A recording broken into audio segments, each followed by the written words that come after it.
Hello and welcome back. Please take your seats. The next speaker has very extensive experience of governance. It is my great pleasure to introduce Alexander Stubb.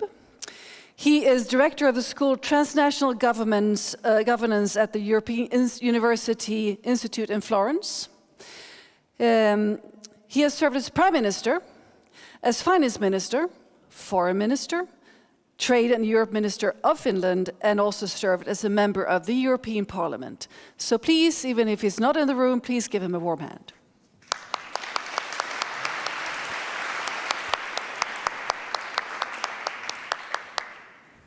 Thanks a lot for the invite and good afternoon. Sorry I can't be with you there today. I left Copenhagen at 5 o'clock this morning to return over here to Florence, where I hasten to add it's plus 24 degrees and sunny, so we're really suffering.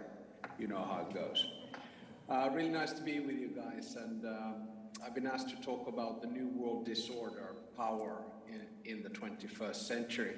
And I'll do that by giving you an introduction, 3 points, and then a conclusion. So essentially trying to make sense of what's going on in the world.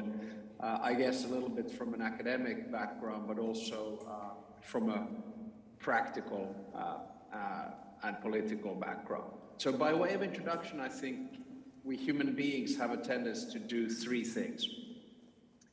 Number 1, we over-rationalize the past. So we basically draw conclusions from past events and try to juxtapose them today as if they were the same thing. So, you know, we look at peace in World War II, or we look at the Spanish flu and compare it to COVID, et cetera, et cetera. It's quite normal. It's our way of trying to make sense of history. So over-rationalizing the past. Number 2, and this is probably a little bit more dangerous in today's world, we have a tendency to over-dramatize the present. That basically means that at every crack of a branch, we react as if we're looking at the end of the world. Of course, there's a balance between optimists and pessimists where we'll end up. And I'm not trying to deny that there are not horrible things going on in the world. But from a historic perspective, I think you don't have to be Hans Rosling and read Factfulness or Yuval Harari's Homo Sapiens or Steven Pinker's Enlightenment Now to understand that we are actually moving in a better direction. Sometimes, 2 steps forward, 1 back, but nevertheless. Yes, there are atrocities, war, the borders of Europe at the moment, we're just out of a pandemic, et cetera, but there is this tendency of really dramatizing things. And I, of course, do not need to say anything.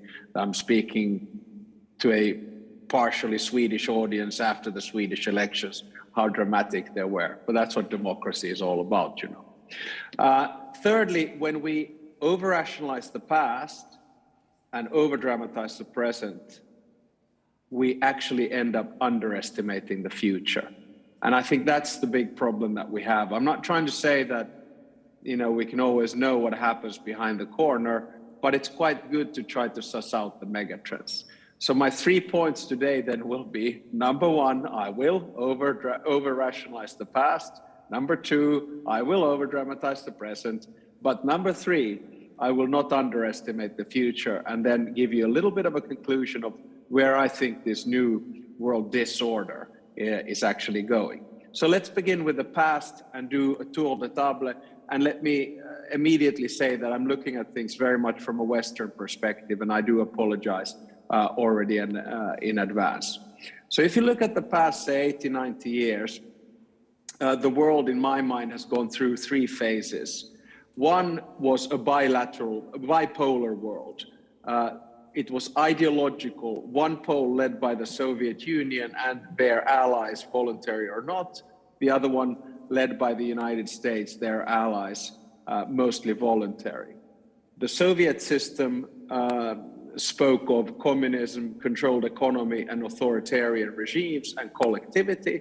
The American model was about capitalism, liberal democracy, freedom, and free entrepreneurship. It was a real ideological battle of which system would be able to allocate and provide resources to its citizens. Now, we all know with the wisdom of hindsight that the winner of this battle was obviously the United States and the West. The fall of the Berlin Wall in 1989, the collapse of the Soviet Union.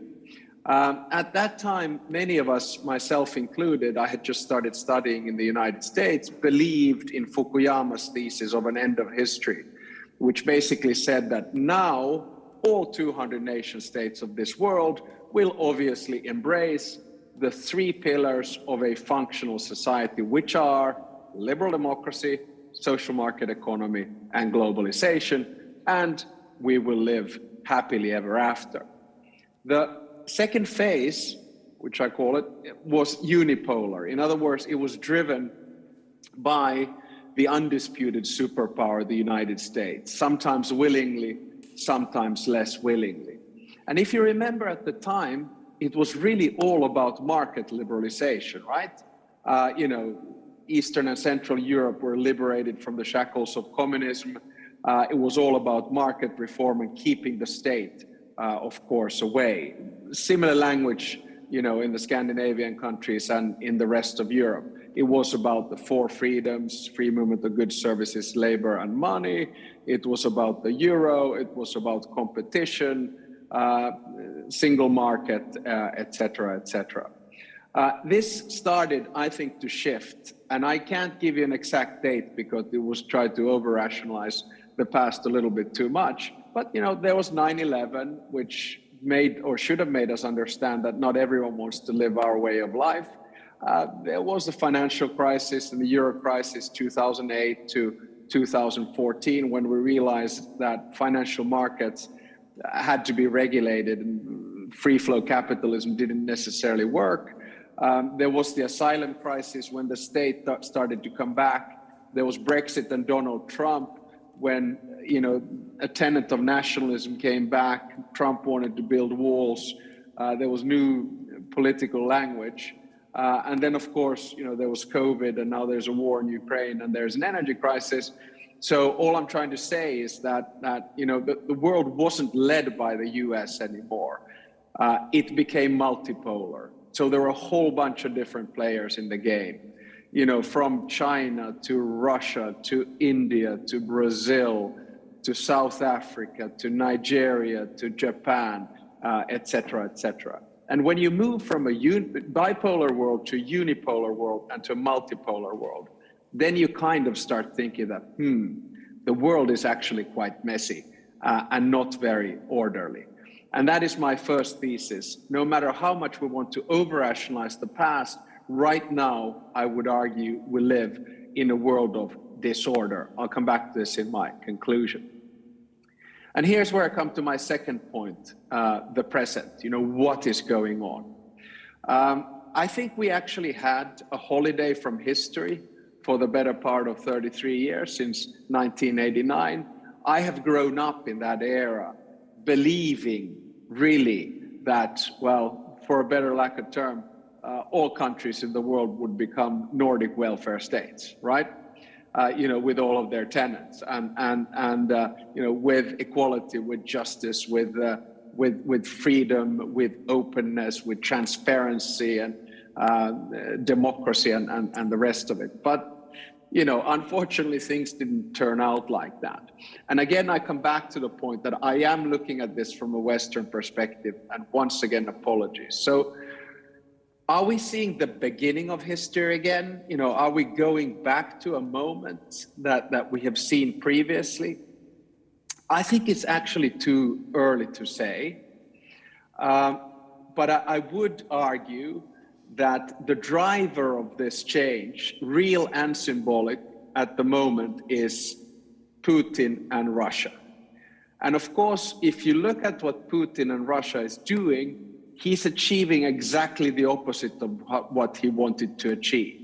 He wanted to Russify Ukraine, it became European. He wanted to split Europe, never seen it more determined and united before. He wanted to split the transatlantic partnership. The US and Europe are back together, with a new sense of purpose. He wanted to split NATO. NATO is back with a bigger purpose that it had during the Cold War. And of course, the icing of the cake is that Finland and Sweden are going to join NATO. A thought that was impossible even to say out loud, say about a year ago. I should come out of the closet, and some of you might know this. I have been an advocate of at least Finnish NATO membership ever since the 1990s, but I never thought that the reason that we joined NATO would be Putin, because Putin changed public opinion in Finland. When public opinion in Finland changed, the political leadership changed. When the political leadership changed, Swedish public opinion changed. When Swedish public opinion changed, the political leadership changed. And now we are in a new situation that we did not expect. Has this war been, from the beginning, one of these things that everyone condemns Russia? No, it hasn't. A lot of people were happy, including myself, that 141 states in the UN voted against Russia early on, and 35-ish abstained, and then 4 voted in favor. But little did we understand that the 141 were actually scrambled together at the last minute and were soft. Little did we observe that the 35 countries that abstained actually represent over the half of the world's population, including, of course, India and China. Little did we understand that the reaction in Africa was lukewarm, to put it mildly, because a lot of the countries are non-aligned. And I think, understandably, the argument was that, listen, Europe, this is your war. You've been there before. You've caused 2 world wars. It has ramifications on us, including fertilizing prices, energy prices, and food prices.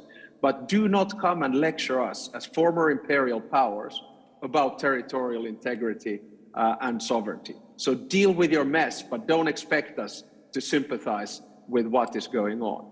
Now, the situation might change. We have a big week in New York this week with the UN General Assembly and votes on human rights councils and other things. We don't know.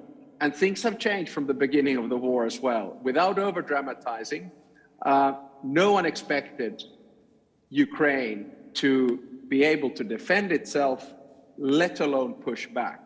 This is an embarrassment, not only to Russia, but those countries that have been, well, supporting Russia carefully. China. Xi Jinping does not feel comfortable about this situation.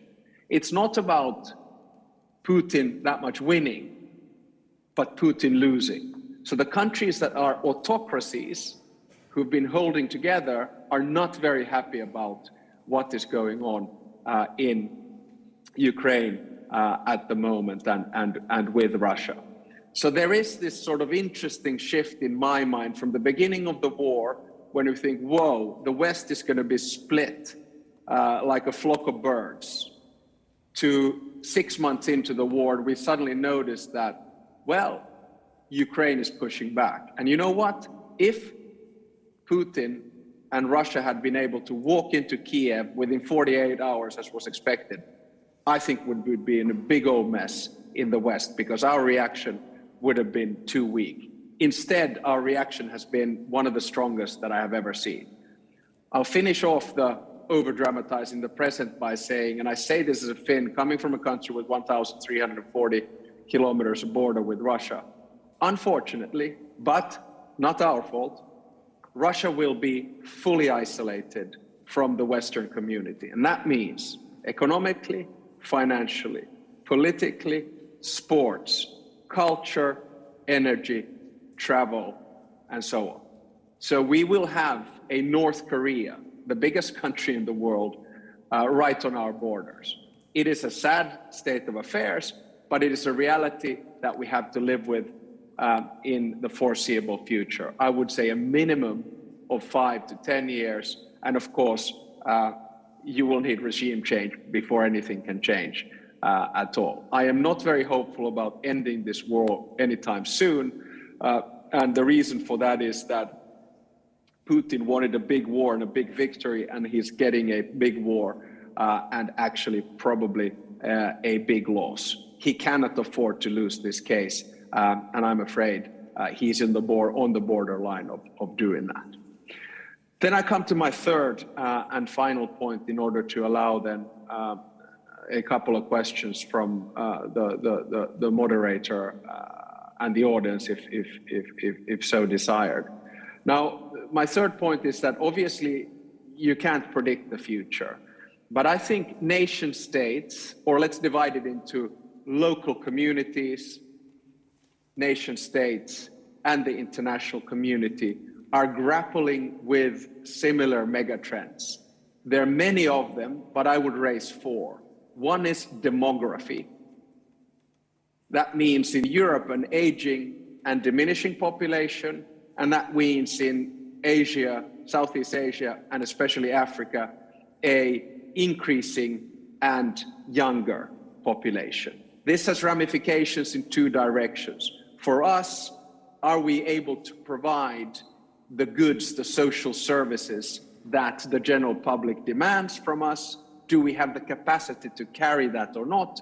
And of course, in a continent like Africa, does it have the infrastructure of education and healthcare, etc., to support an increasing population? Two, climate. We all know what that means. The only thing we don't know is how dramatic it can potentially become. I'm not going to give you a off-the-cuff estimate of what's going to happen as a consequence of the war and us cutting off from fossil fuels in Russia. But obviously it could potentially in the long run disrupt us enough to accelerate the green transition. But in the meanwhile, we have to be realistic. It is going to require this winter and in the short foreseeable future more use of fossil fuels, coal, oil, gas, etc. But that will have huge ramifications globally if we don't solve the climate crisis. Three, the economy. Which countries are able to grow, not only GDP per capita, but otherwise, in order to provide for the goods and services that the country or the area needs? And four, in terms of megatrends, tech and technology. Who is able to provide the best technological solutions to climate change, to economic growth, to demographic problems, etc., etc. And this will obviously shift a little bit. But you see, the common problem that we have here is that societies have a high demand on themselves. I used to be in politics, and it's kind of mission impossible. You're damned if you do, you're damned if you don't. In the sense that the expectations that you have on what society should give you are simply too high from what society can actually provide you. And when that is the case, in its most radical form, whether you are in a autocracy or in a democracy, it doesn't really matter, you start looking for security somewhere else. And in a democracy, that security has now been sought in different types of identity movements, sometimes extreme movements. And I'm not even identifying whether you're extreme left or extreme right or whatever. It is just this notion of identity. So if the state, say Sweden, cannot help you, you start looking for something else in a community. And in the world of ample information, obviously, things can go horribly wrong. And the paradox is that the things that were supposed to bring us together, like this Zoom meeting, technology, information, trade, value chains, energy, etc., they are actually potentially driving us apart at the moment, creating these types of new identities in the midst of asylum crisis or Euro crisis or Brexit or Trump or COVID or even the war in Ukraine. And the interesting thing is, and here's where I come to the instruments of power. Geopolitics is not only about military anymore and guns and tanks. The instruments of power that can be used in today's world, like energy or sanctions or information or technology or whatever you want to use, they have actually led us to a world where the line between war and peace has been blurred. So some people, including Mark Leonard, has said, I think quite wisely, that we potentially live in an age of unpeace where everything can be weaponized. Now, I am not predicting that the future is only about weaponizing everything, but what I am predicting is that it's going to be increasingly difficult for societies and governments to provide the goods that are expected of them to provide, and that could potentially lead to unrest. Here's where I then come to my conclusion in the allotted 20 minutes. I think we need to look at three possible scenarios here. Obviously, they're countless and much more sophisticated, but nothing that can be put into 20 minutes. One is a scenario where we go back to things national, where we basically say that, well, this globalization didn't work and it's better to protect our own. So let's procure all of our own vaccines, let's bring the market home, let's produce everything that we have at home, and you know, Sweden is the thing, or Finland is the thing, and et cetera, et cetera. Second scenario is regional. So what we'll start to see instead of deglobalization is the regionalization of globalization. So Europe comes together, North America comes together, perhaps Latin America comes together, Africa, Asia, Eurasia, etc. So the regionalization of globalization, trying to find a comfort zone there. And the third one is the internationalization of the system. But the problem here is that the multilateral system that we have, the UN, the World Bank, the WTO, etc., they were created in the aftermath of World War II, in the image of the winners of World War II, and certainly in the image of the West. And this won't fly with China. It won't fly with India. It won't fly with many other players who are basically sick and tired of having a rules-based system based on the rules of us. And here we come to the big question. What are we going to have in the world? Is it going to be principled foreign policy, or is it going to be practical foreign policy? And I actually think that in the future, it's going to have to be a combination to succeed. I predict, and this is my conclusion in this new world of disorder and power in the 21st century, that we will not have one player or two players or three players dominating this world. The world will be less orderly than what it used to be, and there'll be more players in the game. And I'll just leave you with the thought of the different players, transnational players. Who do you think is more powerful in today's world, Facebook or Finland? You decide. So thank you very much.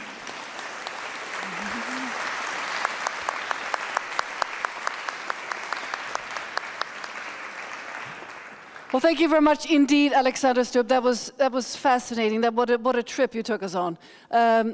Before I hand over to the audience here, I'm actually going to ask sort of not a private, but a little bit of a personal question.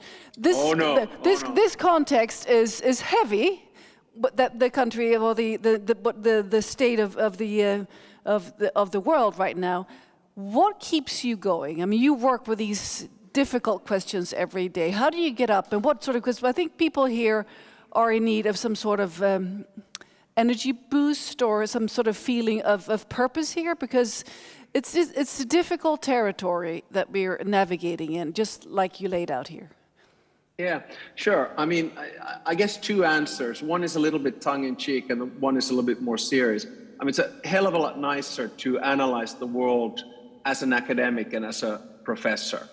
Not only the sense of freedom, but sort of the oxygen that your brain gets from, you know, reading, observing, giving talks like this, and analyzing. When you're in politics and when you actually have responsibility, you feel exacerbated. So, you know, you have governments which are constantly under attack, and I don't care from, you know, which political side they are. It's really difficult to govern. I mean, super difficult to govern. So I wake up in the morning and I feel like, yeah, you know, now I can read and I can analyze, and this is kind of fun. So I must say that freedom is better than responsibility. So that's my first answer. My second answer is this sort of innate optimism that things have a tendency to turn out well. So if you don't know what's going to happen, assume that something good will happen. Yeah, there'll be sort of spats of bad in the way, and I look with horrification at war in Syria or war in Ukraine and mass graves, and I don't understand why the hell all of this is going on.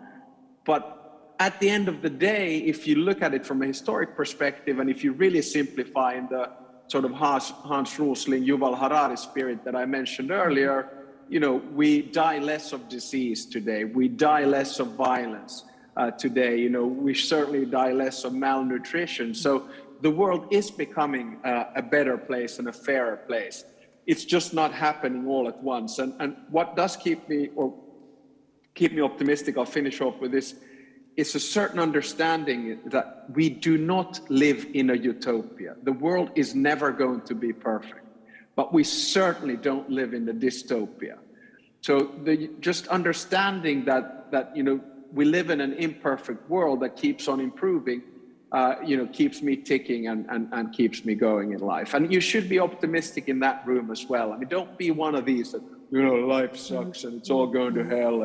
No, I mean, it doesn't. It does get better at the end of the day. Thank you very much for sharing that. Thank you very much. Let's see if we have any questions in this room. I know you are being followed by different audiences and different spaces here at the university. But those of you present here, hand up if you want to ask a question to Professor Stubb. Don't be shy. Kind of Finnish audience, huh? They're contemplating your wisdom here. That's what they're doing. Right. So, all right. So I have another one for you before we sign off here. We have a lot of students here, obviously. We are at the university. What advice can you give in terms of good sources of information? You mentioned Finland, Facebook, maybe not Facebook, but let's look at other sources. Good. What newspapers should they be reading? What other sources? You mentioned, of course, Lustig and Harari in the beginning. If you want to deep dive into these topics, where do you dig?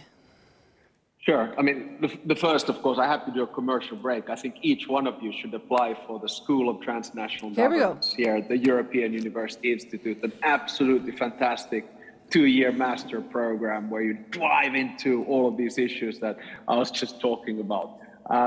Jokes aside, I don't want to make an ideological statement, but I can give you my sort of reading pattern. I mean, I read a lot. I do speak a few languages, but I find myself reading mostly Anglo-Saxon media. So for me, the Financial Times is a sine qua non. The Economist is very close to my heart. New York Times is very close to my heart as well when it comes to the sort of big picture. I'm very avid on Twitter. I do admit that. Sometimes a little bit, OTT on it as well. But there you end up getting a lot of good sources, but you just have to learn how to siphon, fact from fiction. Then on the book side, I'm not going to start, giving you, a tour de table of what I think you should read. But what I do say to everyone is, I try to live a life of 1 + 1 + 1, which is every day there's 1 hour of reading a book, 1 hour of exercise, and then only 1 hour of social media. You can guess the one that I fail on mostly, but the 2 first ones I can guarantee I stick to, because the brain needs that training. It needs it a lot because we live in a world where we're just constantly on the phones, and the dopamine that's injected in the brain of getting a quick piece of information, it doesn't stick there for that long. And my final point to any university student, old or young, is that please keep your mind open and curious. Do not reject off the top of your head just because someone is of a different opinion. It's this sort of clash of ideas which should be more of a conversation than a battle that I think is important. So have a little bit more tolerance before you put 280 characters down on Twitter. Excellent. Well, thank you so much for giving us this speech here today.